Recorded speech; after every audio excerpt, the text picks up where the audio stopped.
তাহলে এখন আমরা পড়তে যাচ্ছি শুড এবং ought to। শুড অর্থ কি? উচিত অর্থে। ought to অর্থ উচিত অর্থে। কিন্তু কার চেয়ে বেশি শক্তিশালী? শুডের চেয়ে। তাহলে এখন এটা দিয়ে যদি আমরা কোনো বাক্য তৈরি করতে চাই তাহলে গঠনের প্রথমে কি বসবে? এরপরে কি বসবে? শুড, ought to এবং ভার্বের প্রেজেন্ট ফর্ম। এটা হচ্ছে কখন এই বাক্য ব্যবহার করা উচিত? যখন কোনো কিছু করা উচিত অর্থে বুঝাবে তখন সেটাকে আমরা বলতে পারি শুড অথবা ought to পরে ভার্বের present form, right? Very good. যেমন আমরা যদি একটা উদাহরণ দেখি যে আমাদের পিতামাতাদের মানা উচিত, মান্য করা ইংরেজি কি? অবে।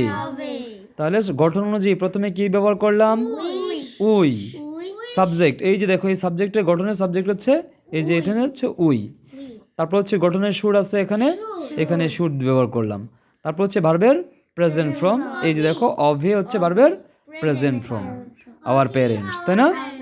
আর যদি এমন হয় যে হওয়া উচিত অর্থ বোঝাচ্ছে তখন সেক্ষেত্রে আমরা কি ব্যবহার করতে পারি? Should be. সাবজেক্টের পরে শুড বি প্লাস এটসেট্রা। যেমন আমার ডাক্তার হওয়া উচিত, I should B a doctor. Very good. যদি এরকম না বুঝিয়ে বোঝায় থাকা উচিত অর্থে বোঝায় তাহলে কি হবে? Should have. তাহলে কি?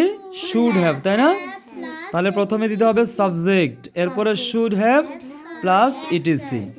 যেমন আমরা বলতে পারি আমার অনেক টাকা থাকা উচিত, আই শুড হ্যাভ মানি।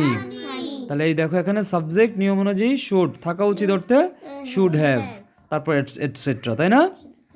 এভাবে আমরা অনেক অনেক হাজার হাজার বাক্য তৈরি করতে পারবো একটা সেন্টেন্স থেকে, তাই না?